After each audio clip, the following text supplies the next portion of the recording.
नमस्कार दोस्तों, स्वागत है आप सबका जीएस विथ लेंस पर। यह चैनल आपका स्टडी पार्टनर है जहां हम बोरिंग टॉपिक्स को एंगेजिंग बनाएंगे और कॉम्प्लेक्स कॉन्सेप्ट को सिंप्लीफाई करने की कोशिश करेंगे। अभी हम लोग एम लक्ष्मीकांत सर की इंडियन पॉलिटी की किताब का 8th एडिशन को कवर कर रहे हैं और पिछले वीडियो में हम लोगों ने यूनियन एंड इट्स टेरिटोरी वाले चैप्टर को शुरू किया था। तो चलिए इसी चैप्टर को आगे बढ़ाते हैं और आज हम बात करेंगे evolution of states and union territories in India के बारे में। तो देखिए, आज जो भारत हमें एक यूनाइटेड और स्ट्रॉन्ग नेशन दिखाई देता है जिसमें 28 स्टेट्स और 8 यूनियन टेरिटोरीज है, उसका निर्माण एक दिन में नहीं हुआ। इसको बनाने में कई साल लगे, कभी नेगोशिएशन से, कभी मिलिट्री एक्शन से, कभी रेफरेंडम के जरिए, तो कभी कॉन्स्टिट्यूशनल अमेंडमेंट के माध्यम से। 1947 में जब भारत आज़ाद हुआ तब देश के सामने सबसे बड़ी चुनौती थी टेरिटोरियल यूनिटी, यानी राज्य के अलग अलग हिस्सों को एक साथ जोड़ना। उस समय भारत एक यूनाइटेड देश नहीं था बल्कि एक पेचवर्क था ब्रिटिश प्रोविंसेज और 500 से ज़्यादा प्रिंसली स्टेट्स का। यहाँ पे ब्रिटिश प्रोविंसेज वो रीजियंस थे जो सीधे ब्रिटिश गवर्नमेंट के कंट्रोल में थे, जैसे Bengal Presidency, Bombay Presidency, Madras Presidency, etc. वही दूसरी तरफ थे प्रिंसली स्टेट्स जो टेक्निकली इंडिपेंडेंट थे लेकिन ब्रिटिश क्राउन के अंडर काम करते थे। अब सोचिए, एक नया देश जिसे अभी अभी आज़ादी मिली हो, जिसमें हर रीजन का अपना अलग कल्चर, भाषा और राजनीति हो, उसको एक यूनाइटेड नेशन बनाना कितना कठिन रहा होगा। इसी कहानी को आज हम डिटेल में समझेंगे कि कैसे हैदराबाद, जूनागढ़ और कश्मीर जैसे कॉम्प्लेक्स स्टेट्स इंटीग्रेट हुए, कैसे लिंग्विस्टिक बेसिस पर नए स्टेट्स बनाए गए और कैसे यूनियन टेरिटोरीज का कॉन्सेप्ट डेवलप हुआ। तो दोस्तों, उस समय भारत के सामने सबसे पहली चैलेंज थी इंटीग्रेशन ऑफ प्रिंसली स्टेट्स। जब 15 अगस्त 1947 को इंडिया आज़ाद हुआ तब दो कैटेगरीज ऑफ टेरिटोरीज थी। पहली थी ब्रिटिश प्रोविंसेस जो डायरेक्टली ब्रिटिश गवर्नमेंट के अंडर थे, जैसे Bombay Presidency, Bengal Presidency, Madras Presidency, etc. और यहाँ पे दूसरी थी प्रिंसली स्टेट्स।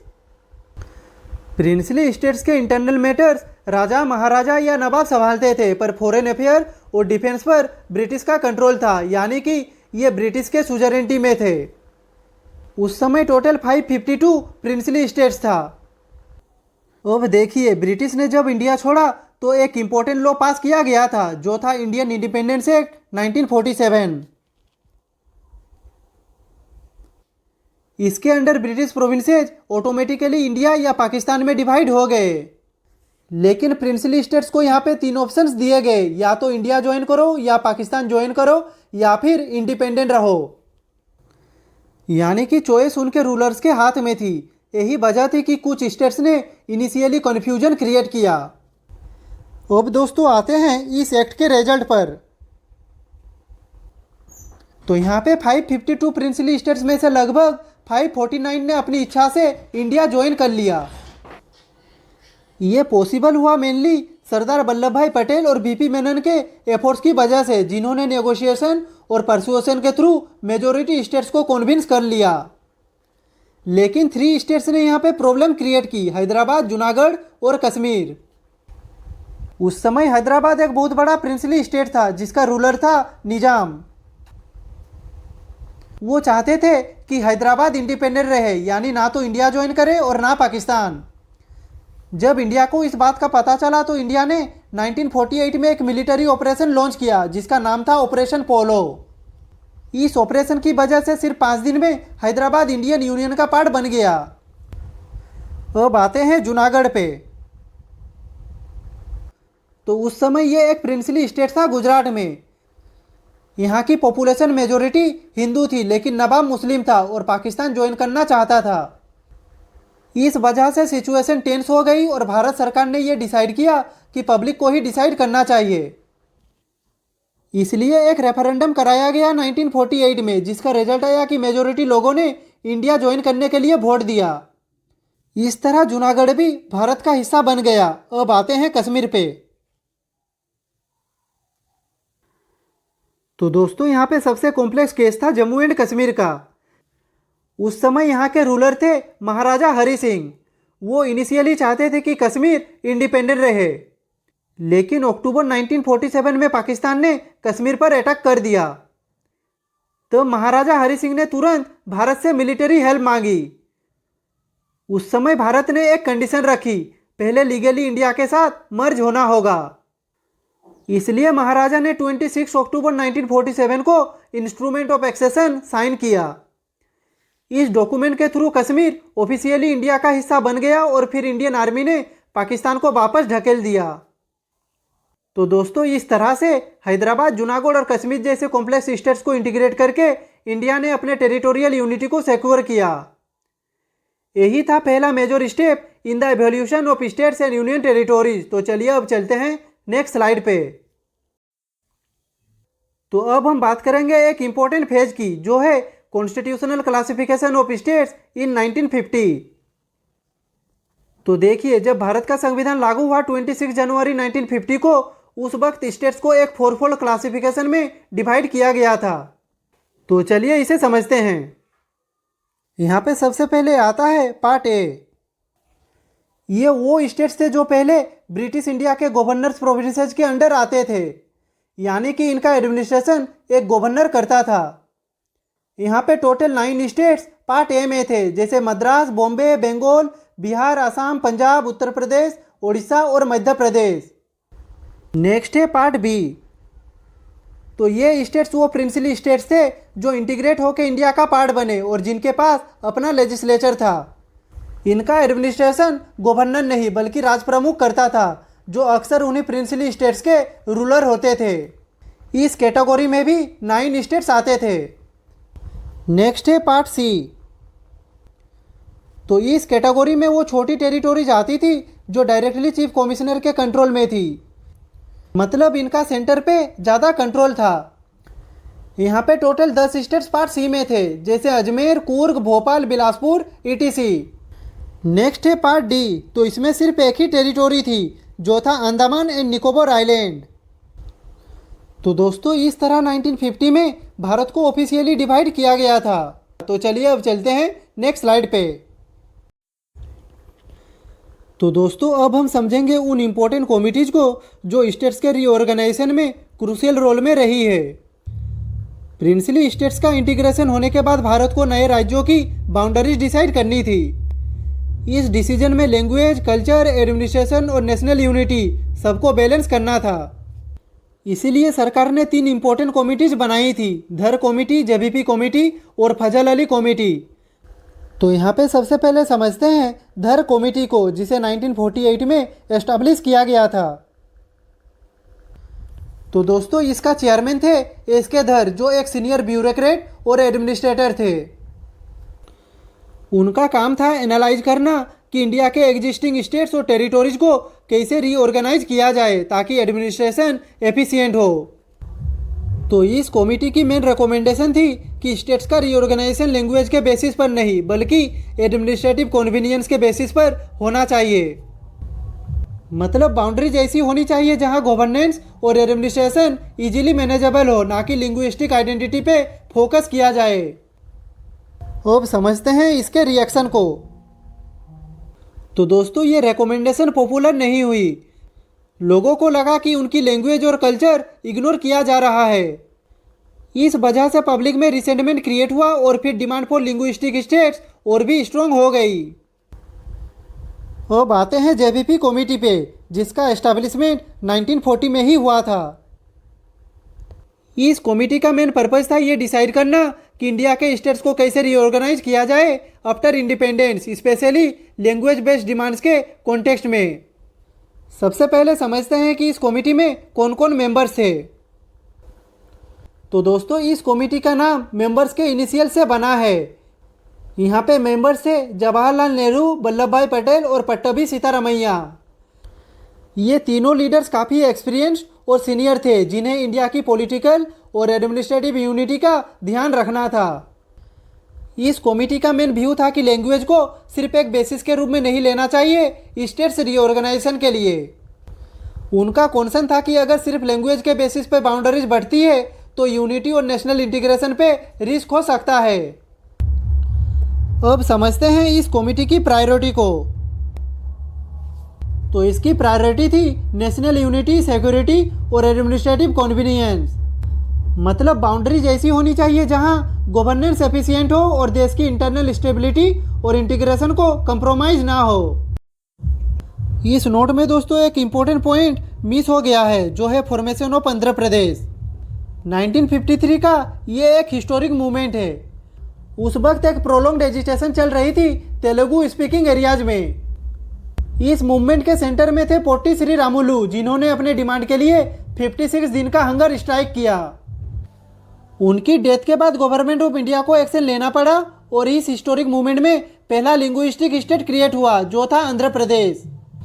इसके थ्रू तेलुगु स्पीकिंग एरियाज को मद्रास स्टेट से अलग करके नया राज्य बनाया गया। ये सिर्फ एक स्टेट का फॉर्मेशन नहीं था, बल्कि इंडिया में लिंग्विस्टिक बेसिस पर स्टेट्स के क्रिएशन का बिगिनिंग भी था। ये मूवमेंट क्लियरली दिखाता है कि सिटीजन्स के डिमांड और पॉपुलर मूवमेंट का देश के पॉलिटिकल डिसीजंस पर कितना स्ट्रॉन्ग इम्पैक्ट होता है। तो दोस्तों ये था एक बेसिक अंडरस्टैंडिंग ऑफ धर एंड जेबीपी कमेटी का। तो चलिए अब चलते हैं नेक्स्ट कमेटी पे। तो दोस्तों अब हम बात करेंगे फजल अली कमेटी के बारे में। ये कमीशन 1953 में सेटअप हुआ था, जब लिंग्विस्टिक स्टेट्स का डिमांड काफ़ी स्ट्रॉन्ग हो चुका था। इस कमेटी में दोस्तों 3 मेंबर्स थे। इसमें थे चेयरमैन फजल अली और मेंबर्स KM पन्नीकर और HN कुंजरू। ये तीनों सीनियर लीडर्स और एक्सपीरियंस एडमिनिस्ट्रेटर थे, जिन्होंने स्टेट्स रीऑर्गेनाइजेशन को केयरफुल्ली एनालाइज किया। इस कमीशन ने 1955 में अपनी रिपोर्ट जमा की। इसमें कहा गया कि लैंग्वेज इंपॉर्टेंट है, लेकिन सिर्फ लैंग्वेज के बेसिस पे ही स्टेट्स का रीऑर्गेनाइजेशन नहीं होना चाहिए। मतलब लिंग्विस्टिक आइडेंटिटी को कंसीडर करना जरूरी है, लेकिन नेशनल यूनिटी और एडमिनिस्ट्रेटिव फैक्टर्स पे भी फोकस होना चाहिए। नेक्स्ट है this committee suggested 4 major factors for reorganisation. यहाँ पे पहला फैक्टर है unity and security of India. यानी इस कमीशन का व्यू था कि देश की इंटीग्रिटी और इंटरनल सिक्योरिटी सबसे ऊपर होनी चाहिए। उनके मुताबिक अगर बाउंड्री सिर्फ लैंग्वेज पे बनाई गई तो सेपरेटिज्म का रिस्क हो सकता है। नेक्स्ट फैक्टर है लिंग्विस्टिक एंड कल्चरल होमोजेनिटी। मतलब लोगों की भाषा और कल्चर सिमिलर होनी चाहिए, ताकि एडमिनिस्ट्रेशन और गवर्नेंस स्मूथ हो और लोगों का सेंस ऑफ आइडेंटिटी भी मेंटेन हो।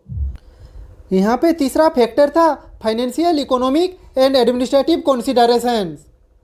मतलब स्टेट्स ऐसे होने चाहिए जहाँ रिसोर्सेज, रेवेन्यू और गवर्नेंस इफेक्टिवली मैनेज किया जा सके।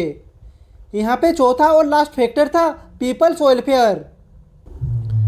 यानी हर स्टेट का मेन पर्पज ये होना चाहिए कि लोगों की वेलबींग और डेवलपमेंट पे फोकस हो। अब समझते हैं इस कमीशन की आउटकम को।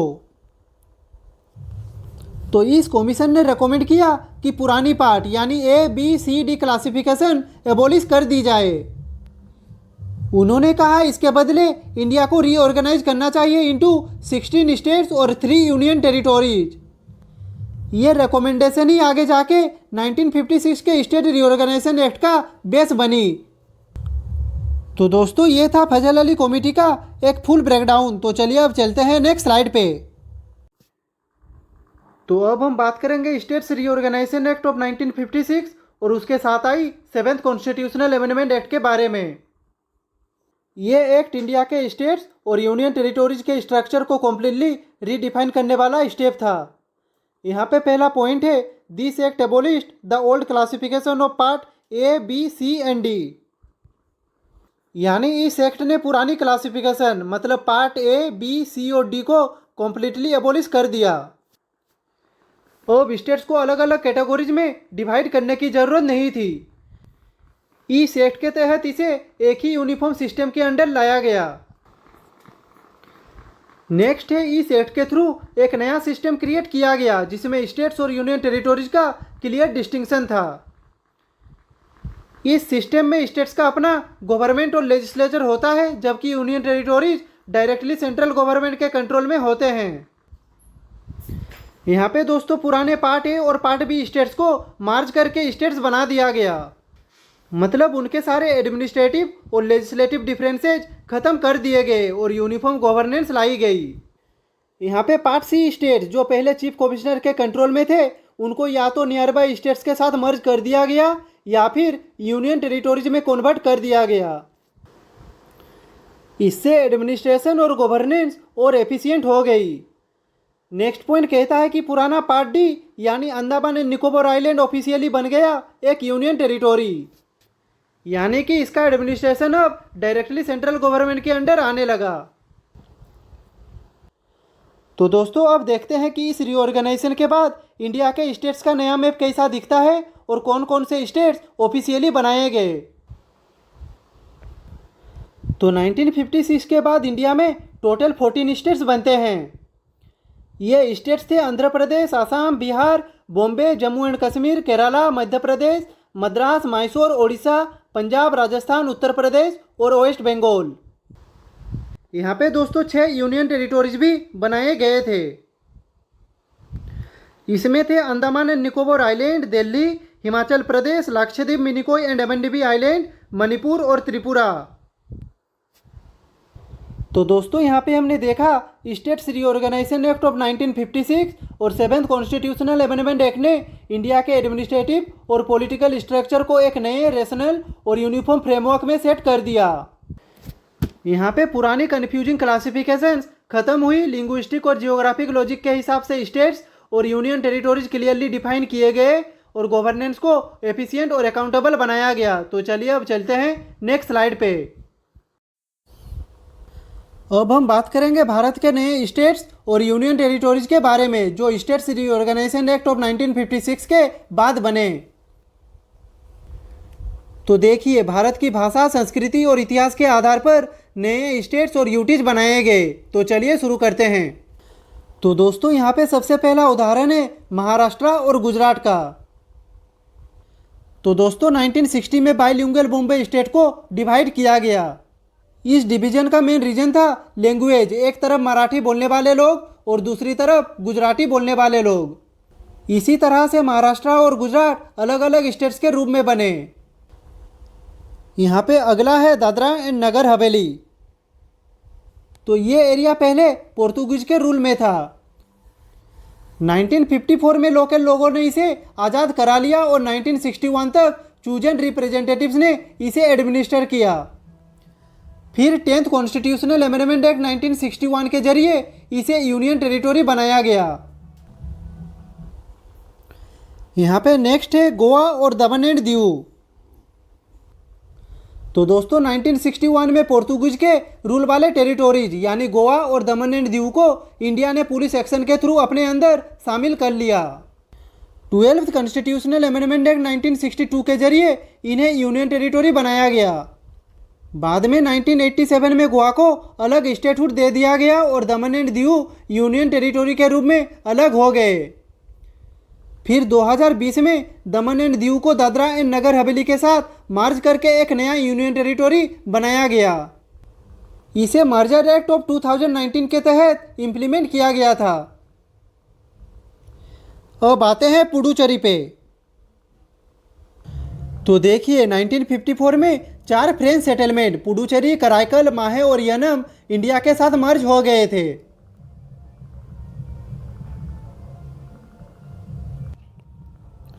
लेकिन ऑफिशियल तौर पर 14th कॉन्स्टिट्यूशनल अमेंडमेंट एक्ट 1962 के जरिए पुडुचेरी को एक यूनियन टेरिटोरी बनाया गया था।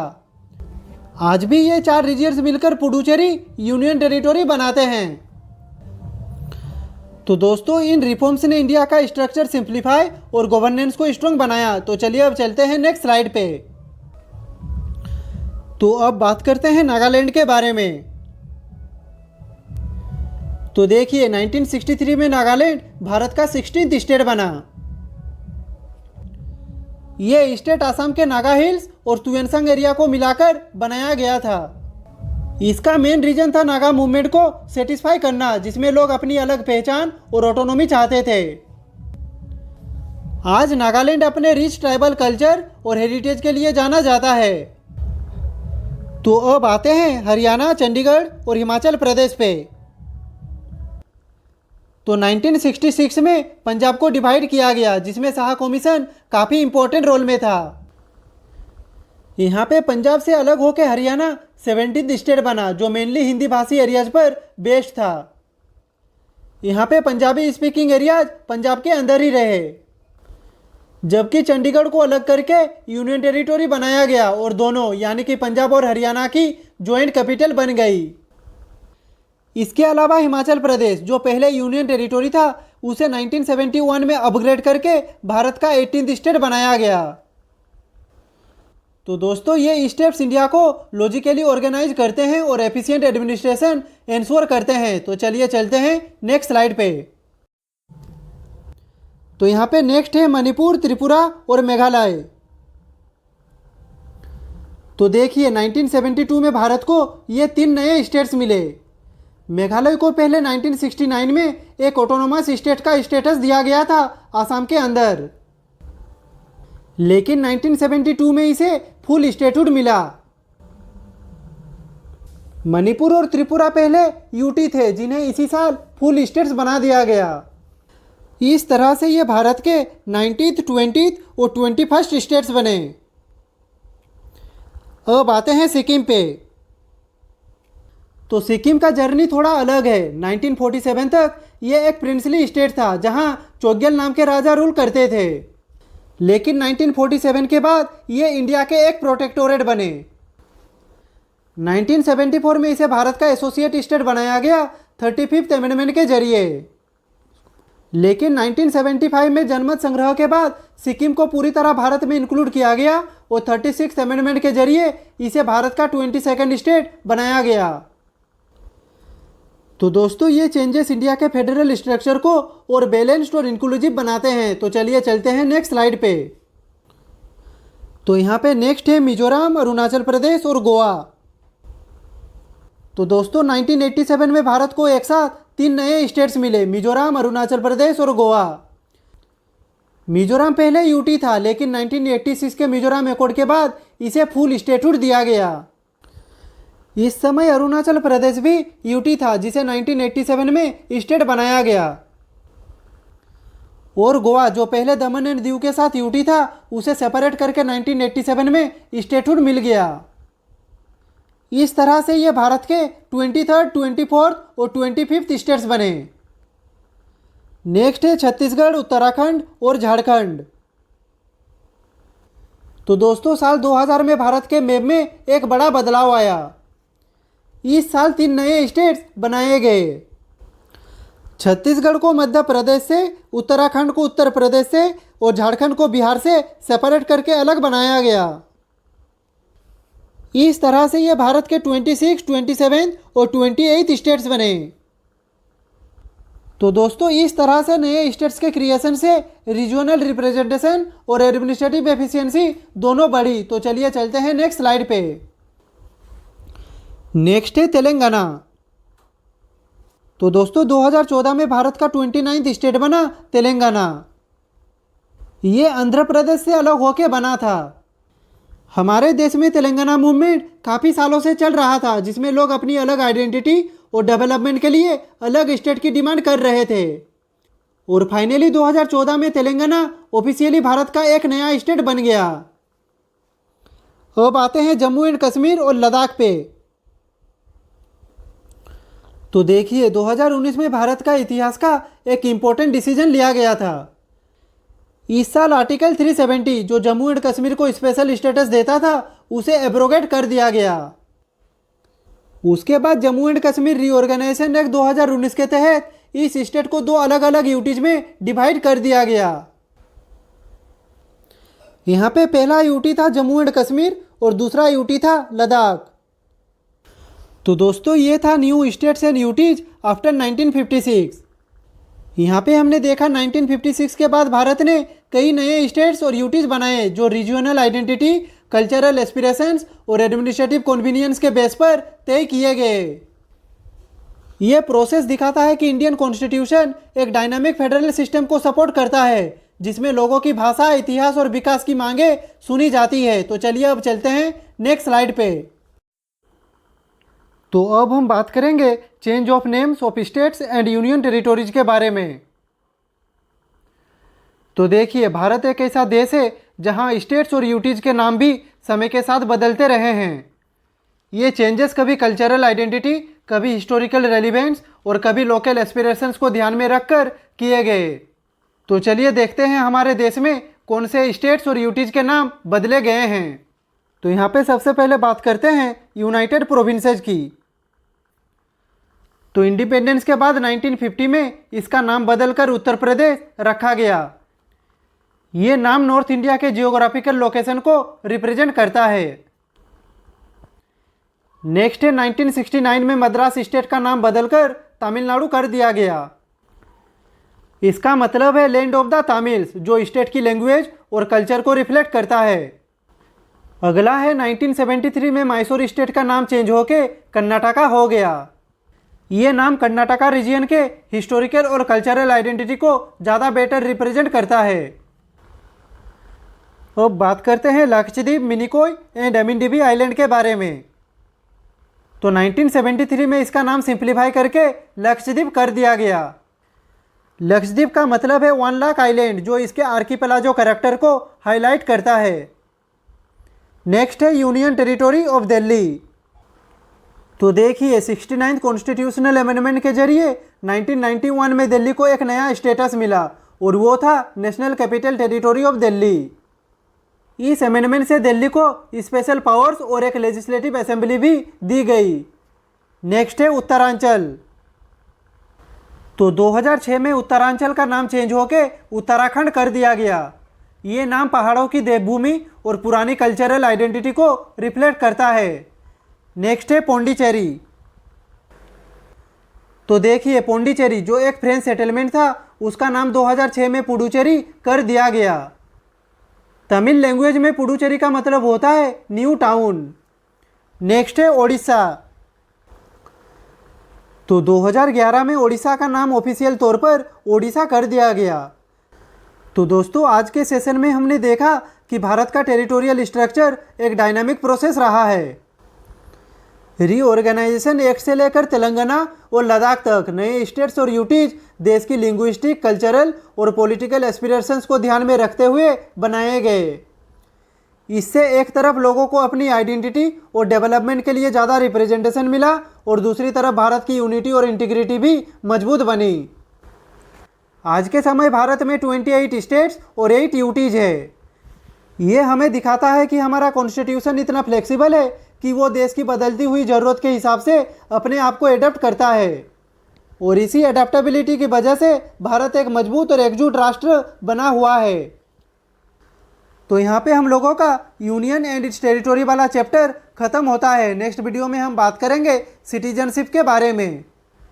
तो आज के लिए बस इतना ही। अगर आपका इस चैप्टर से रिलेटेड कुछ भी डाउट हो तो आप कमेंट बॉक्स में पूछ सकते हैं। और अगर आपको यह वीडियो पसंद आई हो तो लाइक करें, कमेंट करें, शेयर करें और ऐसे ही इन्फॉर्मेटिव वीडियो देखने के लिए चैनल को सब्सक्राइब करें। मिलते हैं नेक्स्ट वीडियो पे, तब तक के लिए खुश रहिए, स्वस्थ रहिए। जय हिंद, वंदे मातरम, भारत माता की जय।